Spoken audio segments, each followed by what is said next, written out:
One more time.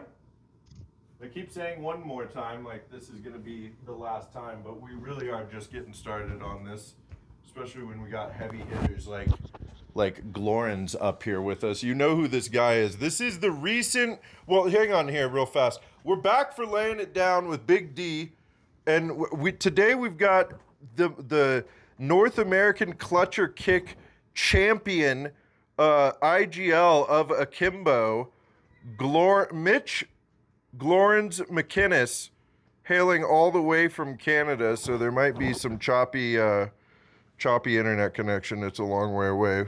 I didn't say that for when I interviewed my friend from Germany the other day. We may never know. But either way, dude, how are you doing today, Mitch? I'm Big D. I'm doing great, brother. I just had a 10-hour sleep today after a crazy 20-hour travel day yesterday, and in a back-to-back 15-hour land day. So I'm feeling well rested, well ready to get back to the grind, well ready to get back to work, just get back to life. That's really it, brother. How about yourself? You doing okay today?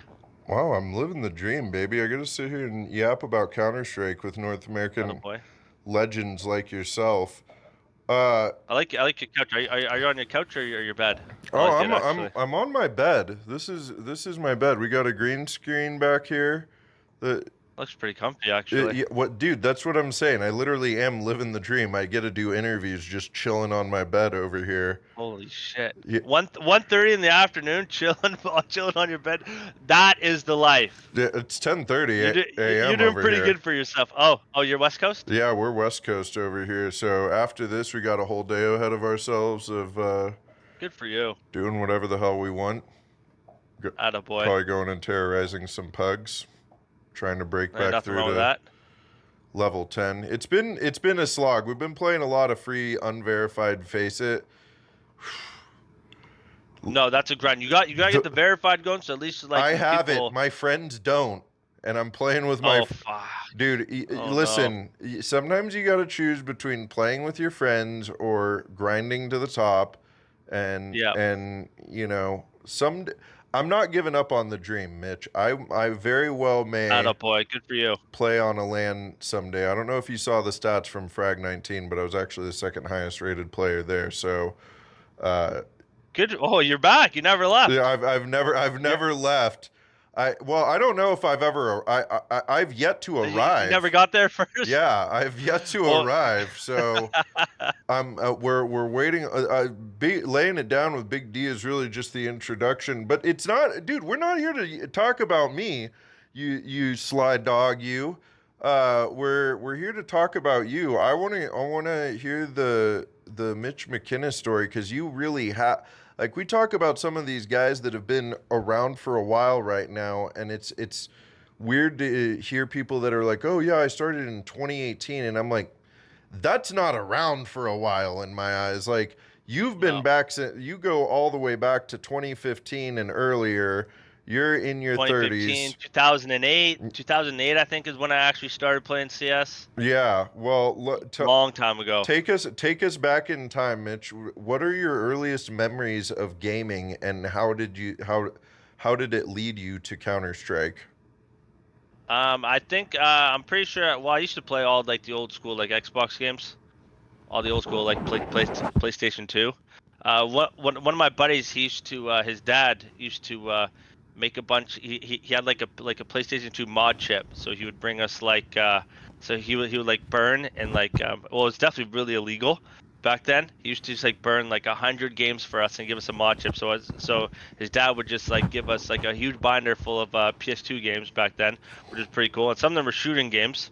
So eventually, I kind of got hooked to the shooting and sports games, and then my buddy, who I'm still really good friends with today, one of my neighbors who lives behind me in the townhouse, he once we started started meeting each other throughout like just walking around the complex playing hockey in the back and stuff. He had a computer, and then whenever I would go over to his house, he would play like Wolfenstein. He would play Counter-Strike 1.6, and I was like, "What the hell is this?" It's kind of like the basic story of, hey, someone else got me into Counter-Strike. So I guess that's pretty much where we all started. So he had a computer back then. I mean, I started going over to his house. We started fragging mostly every day, and and eventually I kind of convinced my parents. I was like, I need to get a computer. I have to. I mean, I gotta get this game. This game's so much fun, and that's pretty much where I started when I was around 12, 13. I don't know how many years ago was that. 19 years ago, I believe. Yeah, 19 years ago. So that's when I officially started playing Counter-Strike 1.6, and then played a bit of Source, and then eventually just kept grinding through 1.6 with like my buddy in the back, and then we were on MIRC. I don't know if you remember that back in the day. Um, playing like Cal Open, Cal IM, Cal Main through 1.6, and then that's pretty much where I started. To be honest with you, like back then, big time old head, Cal, big Maine. time. I've been waiting. Surely you're not the first person to bring up the Cyber Athlete League, uh, in laying it down with Big D. But you are one of the first. Yeah, dude. Talk about what it was like competing back in the day on 1.6. Well, School these I was kids third. in what it means to be grassroots. Yeah, I do. Well, one, you definitely had to lie about your age, because no one that's half decent or good is gonna play with some 13-year-old kid. I'll tell you that much. There's no way. And know what I mean? And you had to like kind of like make your voice a little bit deeper, because I was like 12, 13, right? And I was actually pretty good. I made it to Cal IM and then Cal Main, and then yeah, I had to lie about my age. Told them I was 17. Meanwhile, I'm a 13, 14-year-old kid. So What was the average so age I of the players back then? Because Counter um Strike's always been kind of like the mature esport. hmm everyone back then was like 18 to 20. Okay. Yeah, 18 to 20, especially when I went to my first LAN when I was 14 or 15 in Toronto, and that was definitely a very fun experience. Going there, met some old school Toronto 1.6 pros like Dead Zone. I met like Technical Physics. They were Cal Invite back then.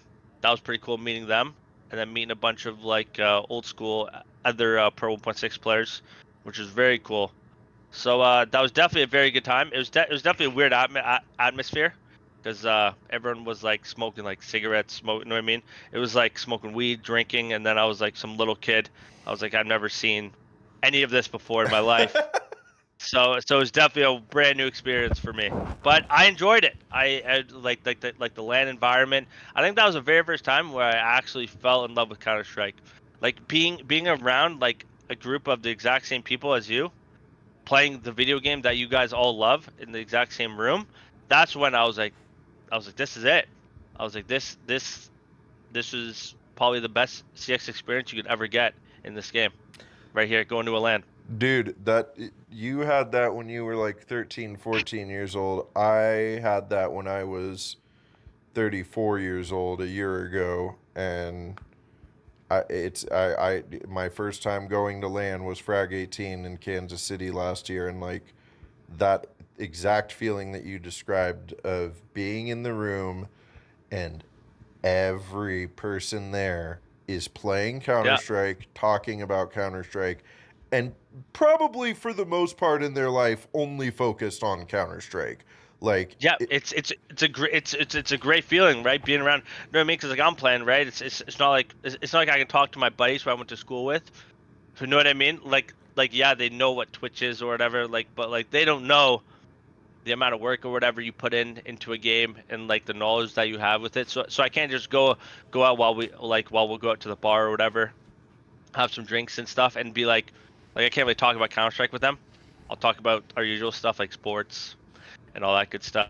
But yeah, going to Atlanta and being able to talk about something you're so passionate about and love, and put so much time and effort with people, with also like-minded people who feel the exact same way as you, is definitely something that's a 10 out of 10 experience for me, at least.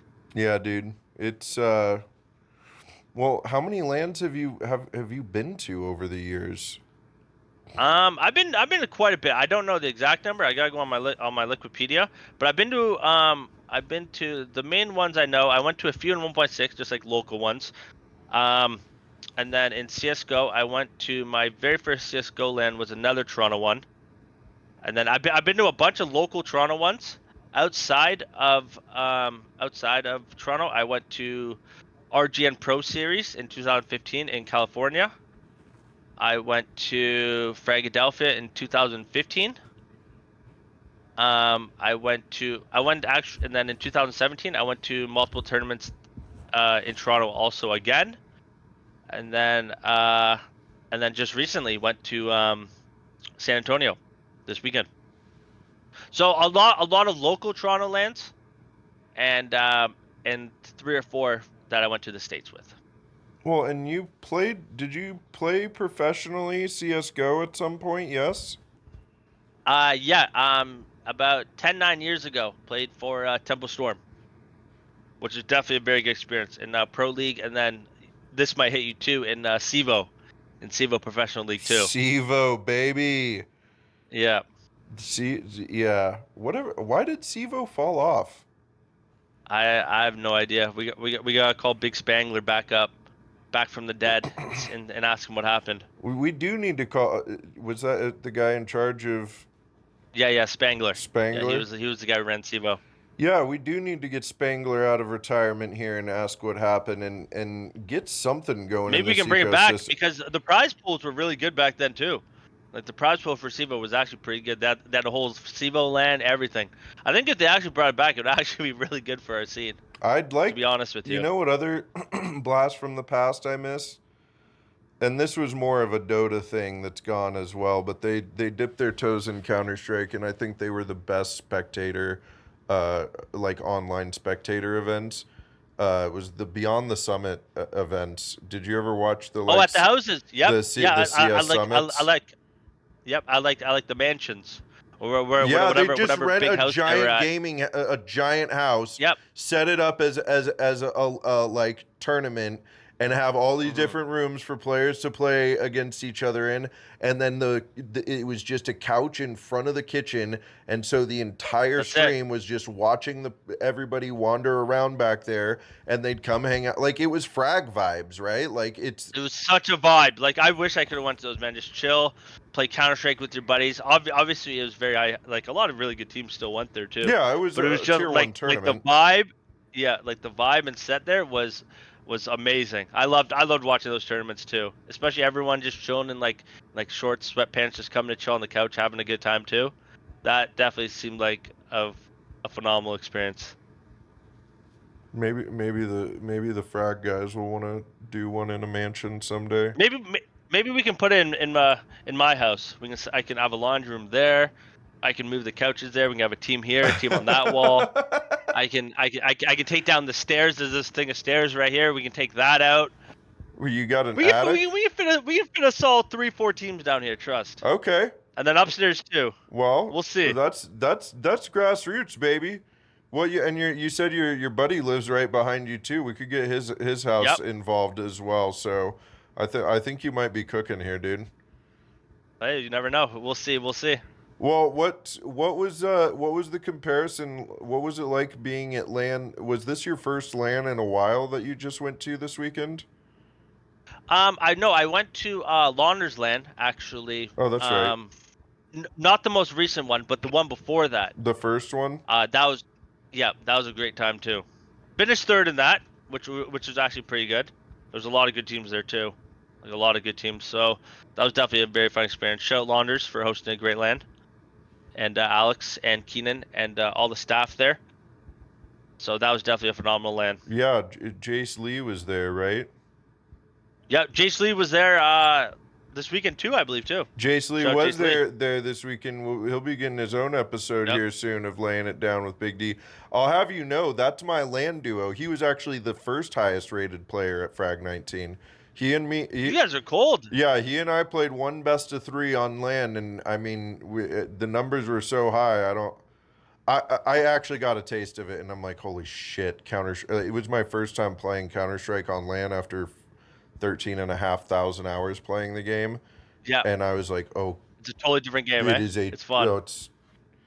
It doesn't even compare. It doesn't even compare. It's part of the reason I don't give a shit actually about any of my ranks right now playing online is because, well, this doesn't count for anything. Like, I know I can do it on LAN, so put me in, coach, someday, and then I'll care. But What was the difference like for you being at like this land compared to like how have lands evolved over the years in your experience? Um, Obviously honestly, technology. I think, sorry, yeah, technology, the venues, the delays, text, still the same after all these years. Definitely Was still the that exact there same. back in the day? Yeah, oh yeah, it was definitely there back in the day, a lot. Yeah, delays, text, all that good stuff. A lot of long days, long waiting. Uh, yeah, but I would definitely say the venues, the computers, obviously, like you said, technology. But other than that, it's still the same, still the exact same. It's that's what I'm saying, The dude. vibes, I the vibes were great back then too. The vibes are still great here. So there's not that much has changed from back in the day till now, but it's still a great experience. well then that's good data to you know whatever the term is that backs up my claim that the LAN experience is deeply spiritual. Like there's something about being there with that like in that group in that setting that's like Hmm. you can't describe it and it is Nope. a healing Nope. good thing for your soul. Like Yep. it's good for Yep. you and cuz guess what? It counts as touching grass. Like it counts Yeah, it does. and you still get to play You have to touch Counter-Strike. grass to make it to the venue. Exactly. And you're playing Counter-Strike while touching grass. You're Yep. outside Yep. doing it with your friend. So Yep. like it's all the things that you need. Mhm. What Being go sorry, I didn't mean to cut you off. no, I was just take saying it like away. being with four other people, especially your teammates, all together lined up with the same goal. There's just, no, I mean, ready to frag. It's just there's I don't think, no, I mean, the only other experience I could take is just being on just playing hockey. Just, you know what I mean? Just like in CS, just four people side by side each other, you know what I mean? And it's just, especially people who you played with and known with for a while, just no better feeling looking over and being like, all right, let's do this. That's That's what it's can't about, describe dude. it. Can't describe it. That's the part of Counter-Strike that the majority of like the generations after I feel like 1.6 really were missing and like once Go hit where like you hit matchmaking. I didn't realize it was missing until this like last year where I've experienced LAN and Hmm. like have spent a lot of time being a part of the scene, but like it's it, that that community aspect of like that's the part of Counter-Strike that is an adaptable skill for outside of the game, right? Is like being able to like Yeah. teamwork with people next to you and work alongside them to like be a hive mind and work towards a goal. That's any of these video games I think that work on a high level, but like like sitting with your team, even goofing off is it's a different experience. I can't imagine what it's like when you're actually what was it like being in grand finals?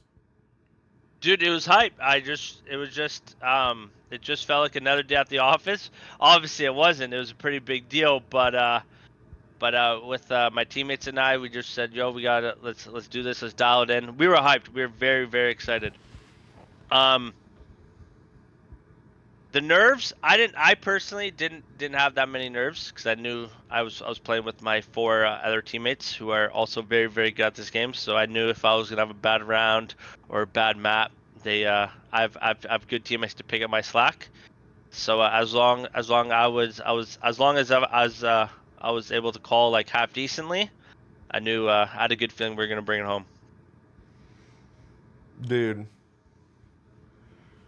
Yeah, well, you guys were playing a good team too. That Zomblers roster. That Somber team is very very good. Yeah, Like I personally don't care what anyone says. They actually beat us like 1 or 2 weeks ago in the Elite Cup. They beat us 2-1. So I wanted that rematch real bad. So I think like those guys, all five of those players on that team are really really really good. So, you know what I mean? It was this land especially wasn't a walk in the park. Like even us, we went 2-2 in groups. We weren't even supposed to make it to day three or day two. So, well, thank God we did. But like the two teams that we lost to were actually really good. Some of the players that I didn't even one of the teams were a team of Roka's and mine, and obviously our other teammates' buddies. So we knew they were really good. But the other team we lost to, I only knew like 2 of their players, and then the other 3, I had no idea who they were, but they were like really really good. So I think we'll definitely be seeing their names in the upcoming seasons. So I was very shocked at the talent at this LAN that I personally didn't know of.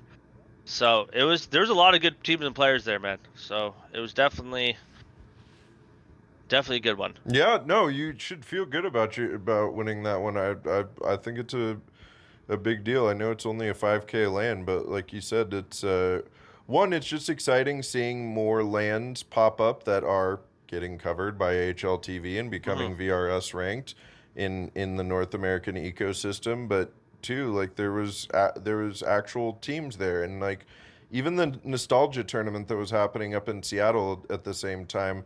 I know it was a smaller tournament that didn't end up getting covered by HLTV, but like it still had people that have gone to LAN before and like traveled to go to that LAN, and it's like, yes, this is the awakening that we need to see in North America Yep, if we want to love get that. good at this game again, because going down to LAN is how we're gonna fucking do it.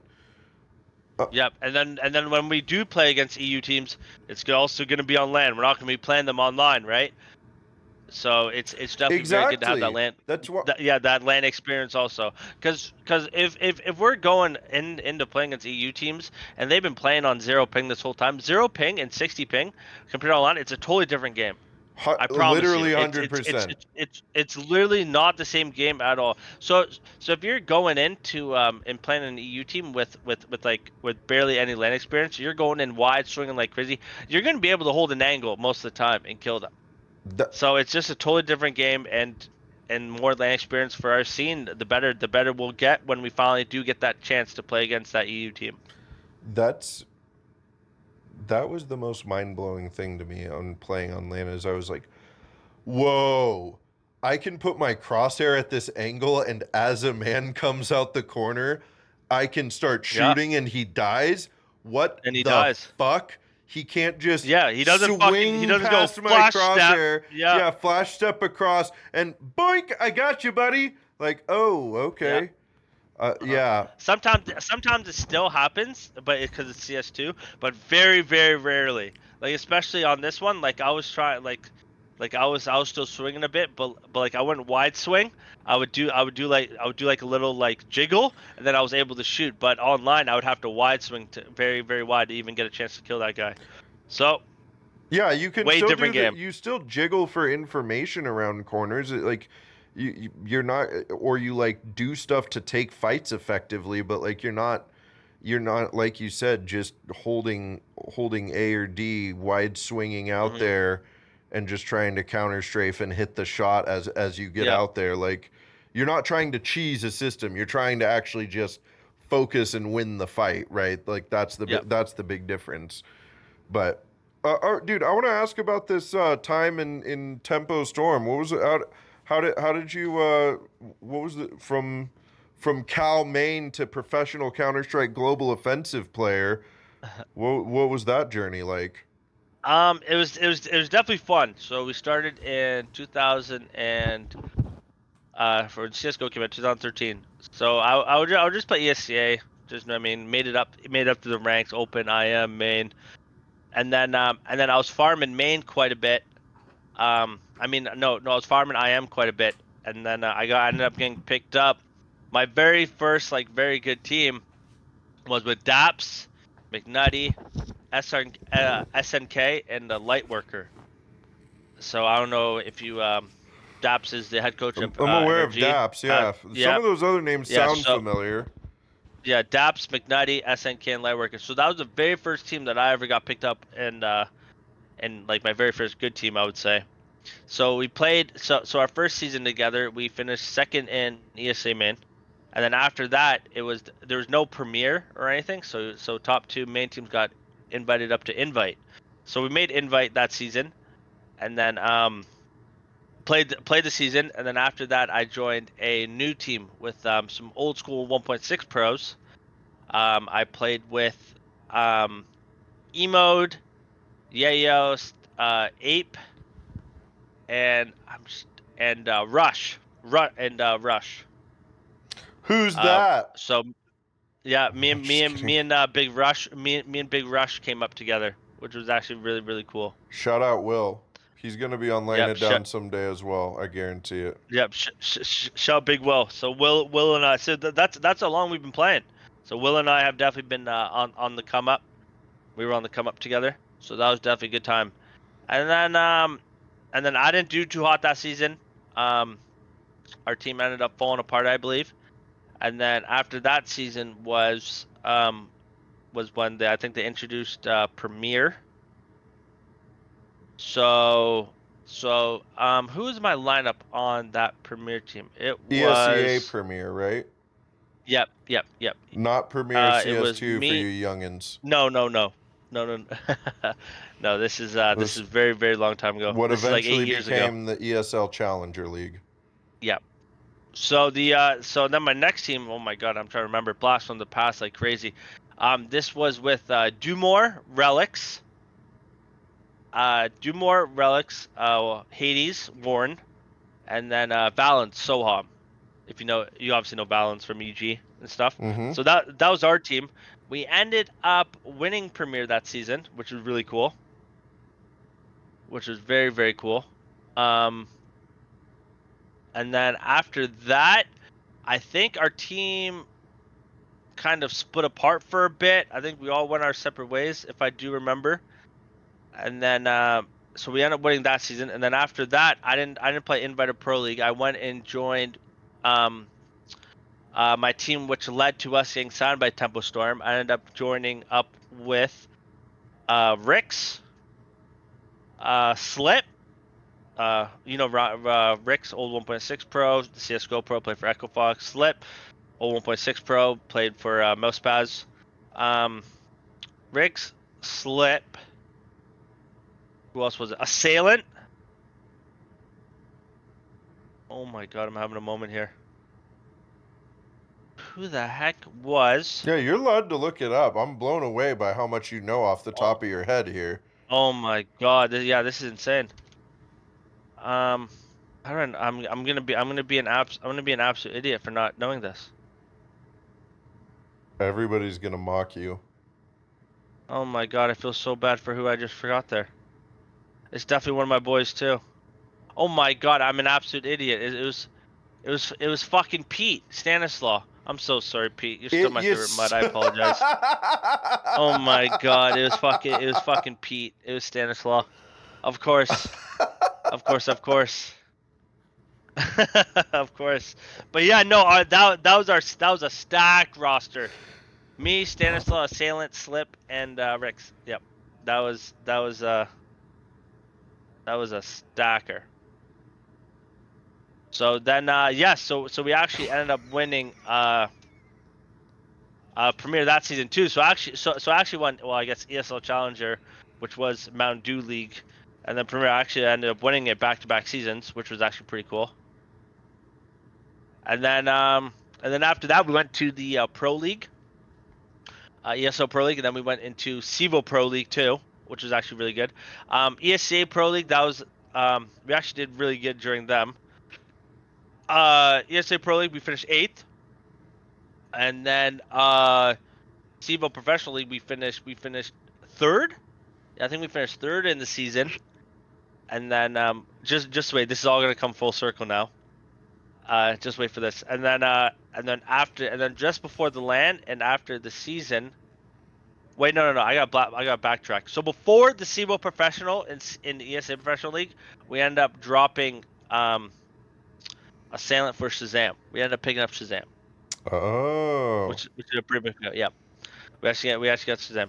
So before and then we played ESA Pro League, Super Professional League, and then just before I got we made the right before, like, after the season's ended and right before the Civo Professional LAN, I ended up getting dropped. Me and someone else got dropped. I forget who ended up getting dropped for Rush and Roka.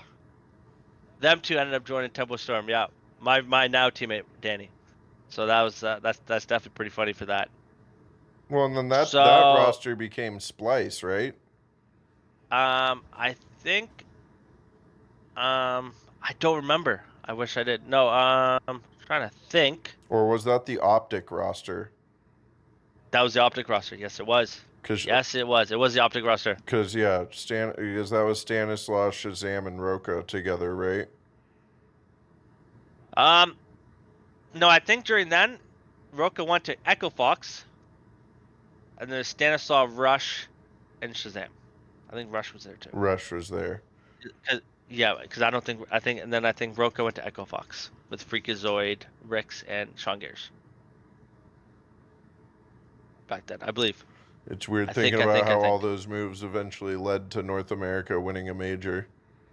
Maybe Yes. Yes. that's why NA is so addicted to the roster shuffle. Is because we're all like, if we move around enough, eventually one of these teams Yeah. is gonna Yeah. win something. If we move around move around somewhat, then maybe that's it.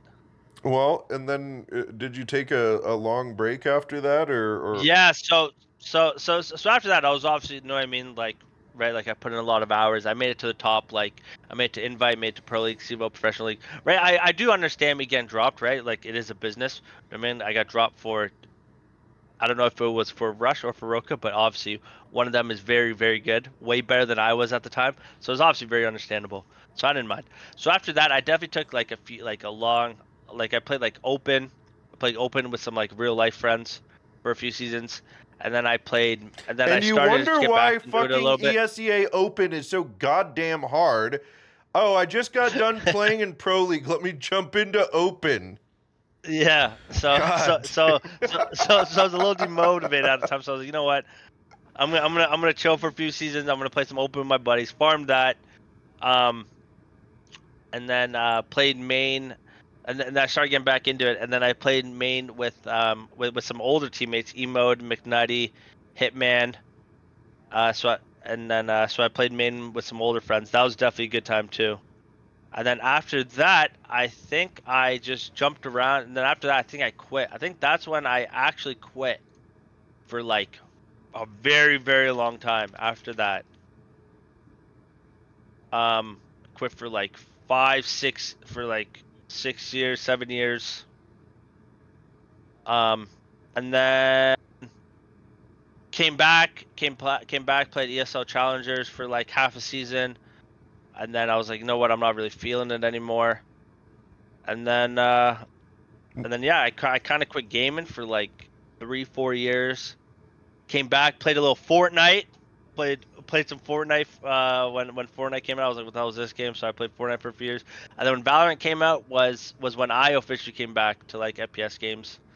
Played some Valorant for a few years. Started my own organization, which was pretty cool. Team Serenity. Then went to Toronto Serenity. That was very good. Did that for a few years. Hosted some Valorant lands, which was actually really good. That was definitely a great time. I had a really good group there. Great staff, great owners.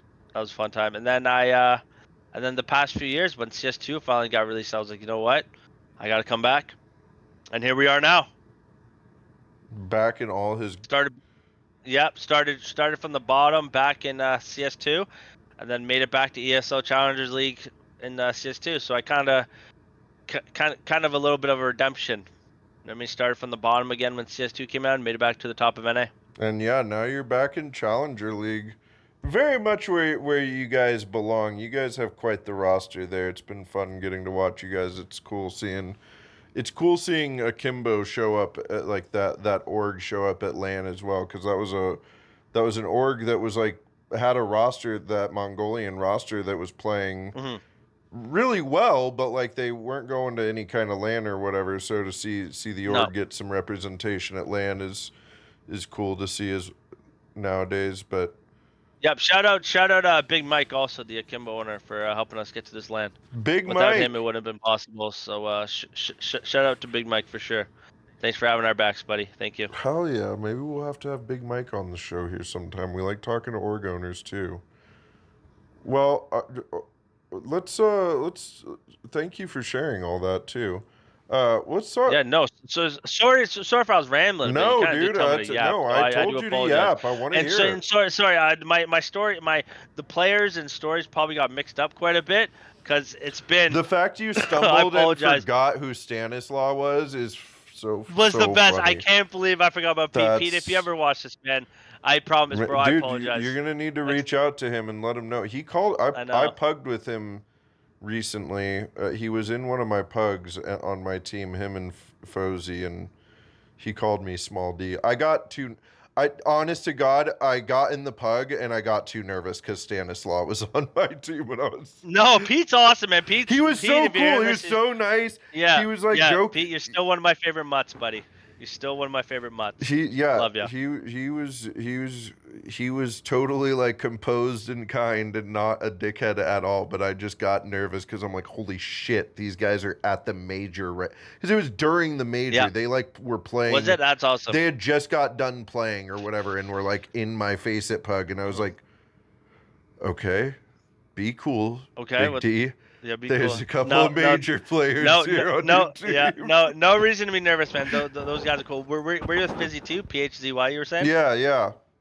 Yeah, he's a good guy too. Every time I pugged with him, he's been super Oh, down to dude, earth, super chill. they were It's super chill. one thing I love. My favorite thing is like pros like that aren't dicks, who like are really good and like obviously people make mistakes and stuff, but like they're not like absolute dicks to others in game. No.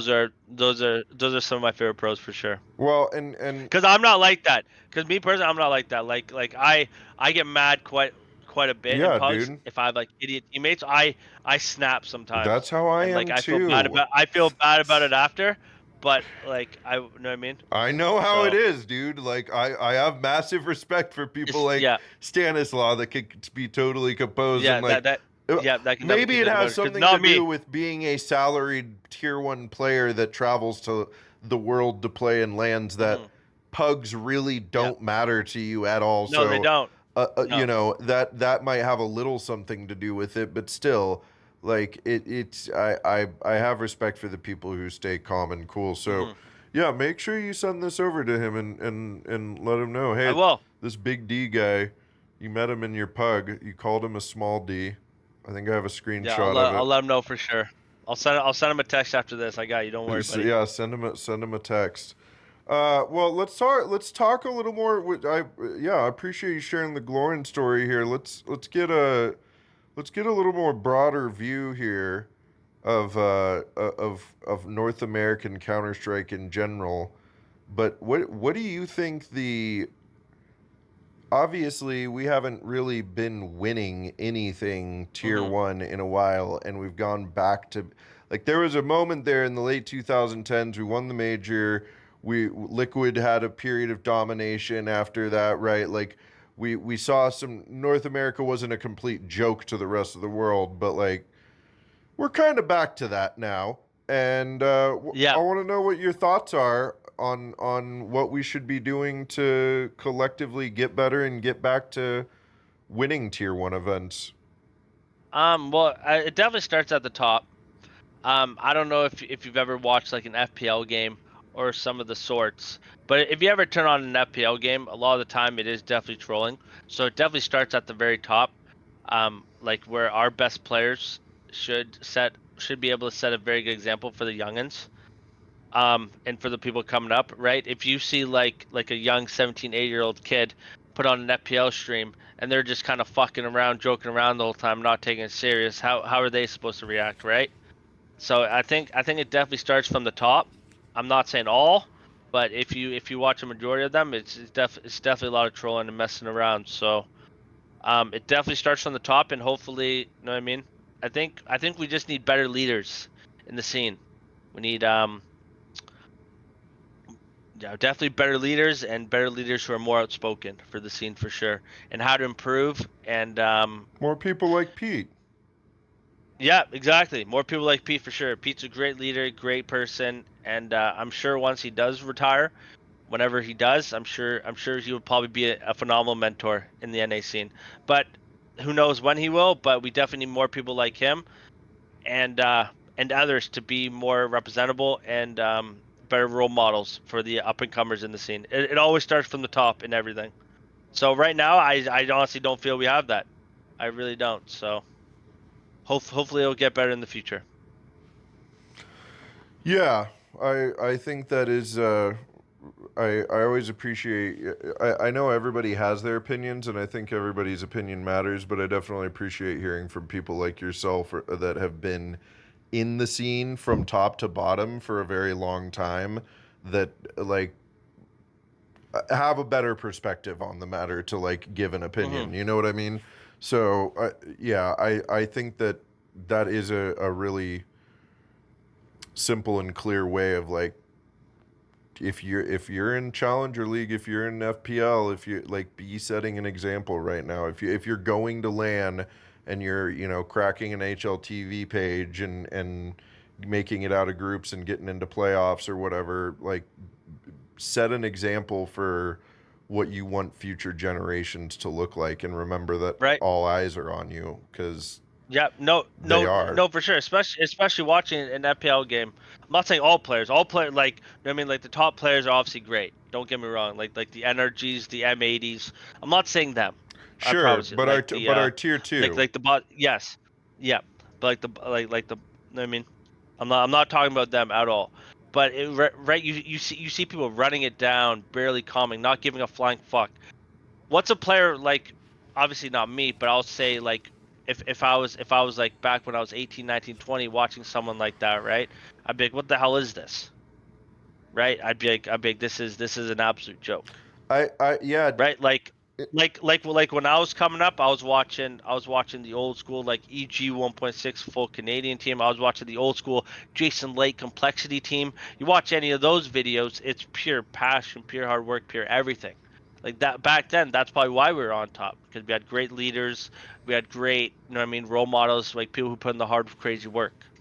well, and I remember even like 10 years ago going to like the FPL stuff, like when I first, like, as I started Counter-Strike in 2013.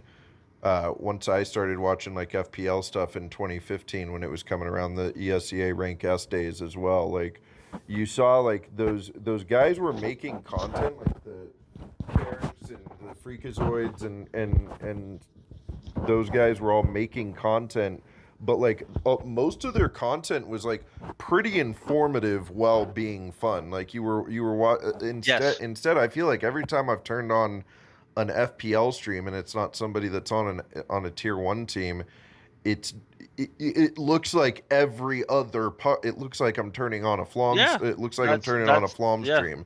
And not Yeah, no, of knocking course. Flom, but like Flum's not some exceptional Counter-Strike player. He's a really good Counter-Strike player, but like Yeah. he's not carrying NA to any victories. He's just a streamer and a pugger. Like, and that's Mhm. fine, but like streamer puggers are not going to win us tournaments in this No. region or on the world No. stage.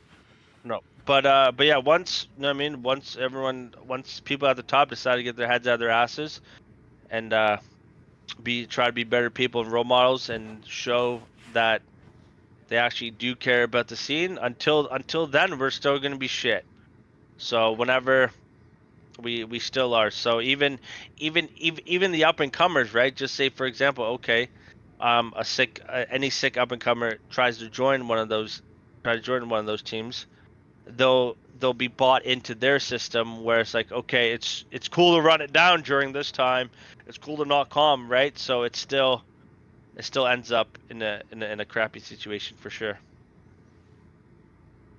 Yeah. But those are my those are just my thoughts about it. Take them as you will. Yeah, it's also not a Doesn't bother me it's none. it's a complex problem. It's not it's a complex problem that's got a lot of different things going on in it. It's not a one size fits all. I talked No. to I go back to the fact that Joe, the Munster, the photographer for Frag, Hmm. he said he's like, a lot of people want to talk about it just being like ego, and it's like it's not one thing in the region. That is part of it, right? But like it's not just one thing that's happening in this region. So I do think that's a good foundational place where we could be starting to do something Hmm. different that we have full control over Yeah. immediately. It So also it also doesn't help when Valorant came out. a lot of the big time players also moved to Valorant. So it's also like all the big time tier 1 pros and all that such, right? So they moved to Valorant, and then all like the people who were like in main premier all moved up, right? So that did not help us one bit back in to get us to CS. To try and get us back to the top in CS. I don't think that helped us one bit. Having all those good players move to a whole different game, that didn't help our scene one bit at Are all. we at least the best in Valorant? Are we the best region in Valorant? I still follow Valorant quite a bit because I used to play it a lot. We're still really good. We're definitely still.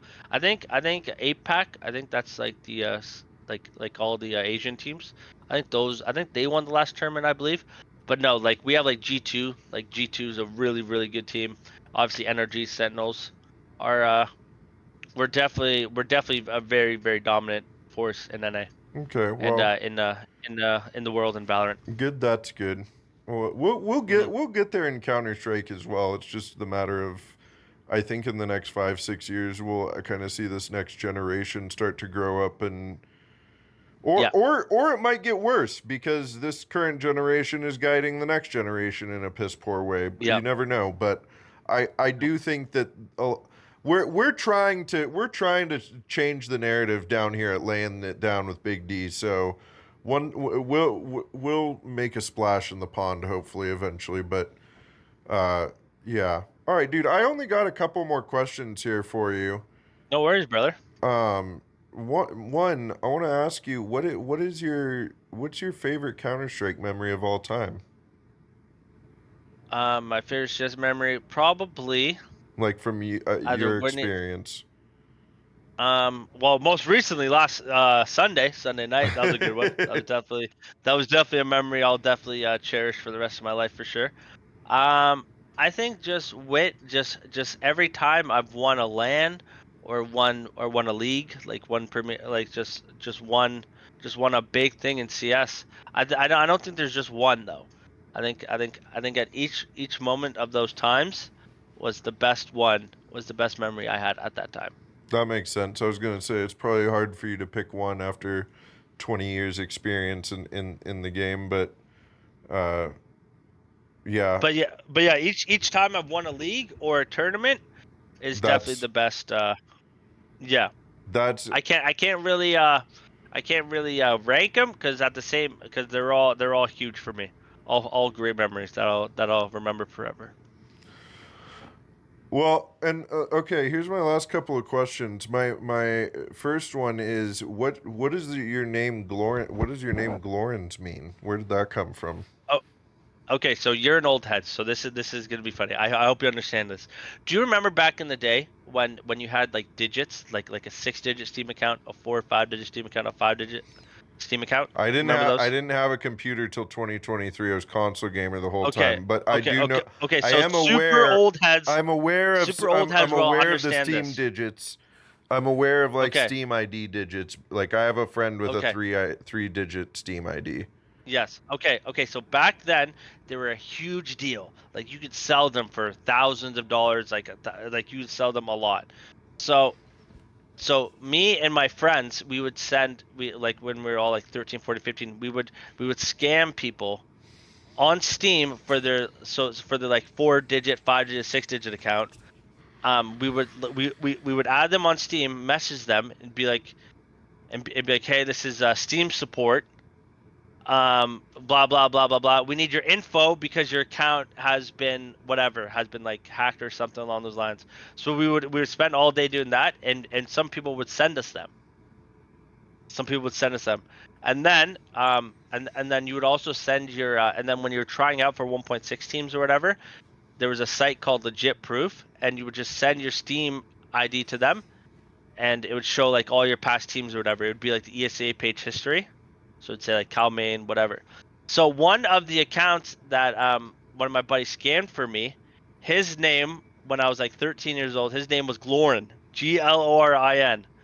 So I ended up stealing his name because I had a Steam account, and then I would just send legit proof to any of the teams I wanted to try out for, and and yeah, that's how I got the name. And then the SZ on the end was like on MIRC, like there was like old clubs or whatever. like the old club, like 1G. Do you know 1G? Mm-hmm. Like Summit 1G. So 1G was an old school like 1.6 Cal Invite club, like exclusive club called 1G. So it was that there was like then the club that I ended up joining was called Swizzled, and then our tag was SZ. So it was Glorin SZ, which ended up being Glorinsz. That's how I got the name, Glorin man. swizzled. Man, Yeah, you so I've had it definitely for swizzled Glorin out of his account, it sounds like. yeah. So it's been my account for the past 17, 13, yeah, for the past like 18 years now. Good lord, you little But yeah, rascal. yeah, that's it, man. We were dicks back then. That's how we did, and then we would just sell them to people. Oh, There's I don't want to rat anyone out. I'm not gonna say names, but there are a few pros back then who accounts we sold to that they still use them to this day. I believe it. It's newsflash, So I teenagers are like def assholes. yeah. So yeah, we were like 13, 16 years old, and that's what we did. We would sell them, and then yeah. Well, I mean, Counter-Strike back in the day, what was the cheating like back in 1.6? Wasn't it like even more rampant then than it is now? I didn't. So I used to have another Steam account that I would like me and my buddies. We would download hacks all the time, play scrims, just like instant aimbot. Like we would change our names to like Deeg Star or whatever, just one Deeg and everyone in scrims, just cheating our asses off. So it was very very rampant. But in league matches, I don't think so much because that like Cal I guess had an anti cheat, and I guess people were a little too scared to cheat back then in matches. But I'm sure definitely some people did because there are some. There's this old team that Hiko used to play for. This is a blast from the past. If any old heads are watching this, called Stack Like Pancakes. There was the Hiko was on it. There's another player called Pawn Filler. A lot of people thought he was hacking, so a lot of people thought that team was cheating. A lot of people thought, I'm pretty sure, thought Hiko was cheating back then too. Tico was crazy, dude. Yeah. That guy's aim was wild. hmm He was my favorite player when I first started playing. He's who I watched all the time. All right, well, he doesn't cheat anymore, I assume, right? I hope not. No, I don't think so. I Well, think no, he's a you. little I'm talking to no. you. You don't cheat anymore. Oh no, hell no. No, I don't think so. Not anymore. No, but that's how bad it was back then. It's like you hear the Yeah. stories of You the could just pros you being could like just cheat. back on Yeah. 1.6, almost everybody cheated because Yeah. like that's just what you did. Yeah. Like, and Yeah. a It's lot of the especially us people were because we used to scam teenagers. accounts. Yeah, we used to scam accounts. So I had like 10 different Steam accounts. Good I mean, lord. if one got banned, it's whatever, right? Because there's no like you could just get a new Steam account, just play the game again. There's no like, and then as long as you didn't have like your league or like your Cal ID not banned, you could just log in to play that for matches, and then obviously not cheating that. Dude, that's so cool. But that's what everyone did back in the day. That's just how it was. That's just how it That's was. just how it was. I mean, yeah, slavery was a thing back in the day too. That's just how it was. That's just how it was. Come For on, Big D. Don't make me look that bad here. well, okay, cheating in a video game might not be on par with owning Don't a be, person, bro, I was but 14 years old, man. Come on. yeah, no, Come on. I'm using Come it as on. an example to say No, I know. we grow from past Yep. mistakes. But yeah, you should do some deep soul searching, clearly. So, you know, Oh, fuck. I got to repent from my mistakes 18 years ago. gotta go on the ayahuasca journey. All right, dude. I've got one last question here for you. It's been a treat getting to finally meet you and have this chat. Yes, sir. Um, but my last question that I ask everybody around here is if you could talk to a younger version of yourself, maybe the snot-nosed little punk that was stealing accounts and cheating in scrims. hmm Uh, but if you could talk to a younger version of yourself and give them some advice, what would it be?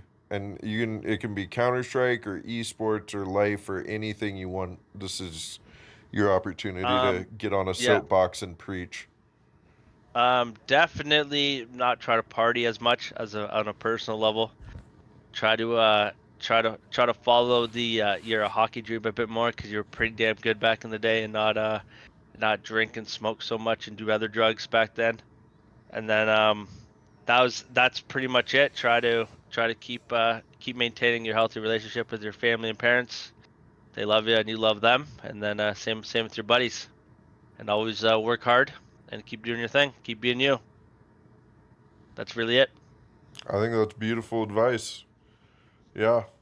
But yeah, dude, we didn't even talk about your hockey. All right, episode 2 someday. The Glorinsz Yep. story Traveled continues. I played traveled to Italy, Germany, and Switzerland. So episode two we can get into that. Yes, my God. Episode 2 we can get into that. We'll have a round table of like people like you, and I don't know if you know who Tiski is, but he goes to a lot of frag events. He's in Maine right now, but he goes to a bunch of frag events, and he won like international ballroom dancing competition. Like he was one of the best ballroom dancers in the world at one point. Crap. So we'll get a good little round table going here of Sounds great. I'm in. I'd love to be there. great minds. Well, round table, I say I'll have to get a round bed, but Nothing wrong with that. yeah, we'll make it happen. Well, know what? Next LAN you go to, have you done a live Big D podcast like while in person? that's how it started. That's how it started at Frag 18. That's how it started. There was like I started this show called Laying It Down with Big D a little about a year ago when I was playing a bunch of Deadlock and I was still trying to navigate like what the hell am I doing in esports. And I just thought the name "Laying It Down with Big D" was the funniest name I'd ever thought it's of. a sick name. That's why I'm here. Well, apart from you being such a beauty, but Well, I appreciate the name kills me every time. Every time I see it, it gives me. The very first time I see it, I was howling. Now every time I see it, it just makes me smile. I love it. Laying down with Big D. Dude, yeah, I thought of that name, it. and I was like, all right, I'm gonna yap in front of a camera for a minute or whatever. And then I went to my first LAN in December, like a month later, and there was this giant beanbag there, and I was like, dude, I'm gonna interview people on this thing, and I just sat and interviewed them with my little microphone here, and we laid on the beanbag together, and then I put this green screen up, and the rest is history. Now we're up here talking to Glorinsz. That's awesome. Glorinsz swizzled. Excuse me. It's not Glorinsz. It's Glorinsz swizzled. No, Glorinsz. There you go. Or GLN. GLN too works. You know what's funny is for a while too. I didn't know who you were when I first saw that name when you were like playing for whatever team a year ago or earlier this year, and I saw your name and I was like, who is this guy? Jin? I was calling you. No, I've used GLN, Glorinsz. I've used so many variations of it. So throughout my 50 years of CS life. Well, I'm really happy I got to hang out up here with you, dude. Give us some so just like Hot Ones, this camera, look into it and tell the people what you got going with some plugs, some shout outs, where you headed next. Just gonna keep grinding. Just gonna keep working, grinding with my team. Hopefully, you know what I mean. Just keep climbing up the ladder, doing our thing. I want to give a huge shout out to all my teammates: Wes, Ryan, Dante, Danny. Love you boys. Good job this weekend. Great. One of the best teams I've ever been a part of. Want to shout out my family. Thank you for the support. Mom, love you. Dad, miss you every day. I want to give a shout out to all my friends and everyone in the community who support and love everyone. I want to give a shout out to Big Mike, the owner of Akimbo. I want to give a big shout out to you, Big D. Appreciate you for having me.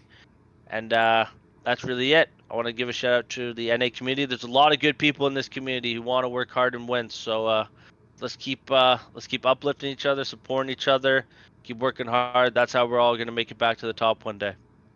You're goddamn right we are. That's right.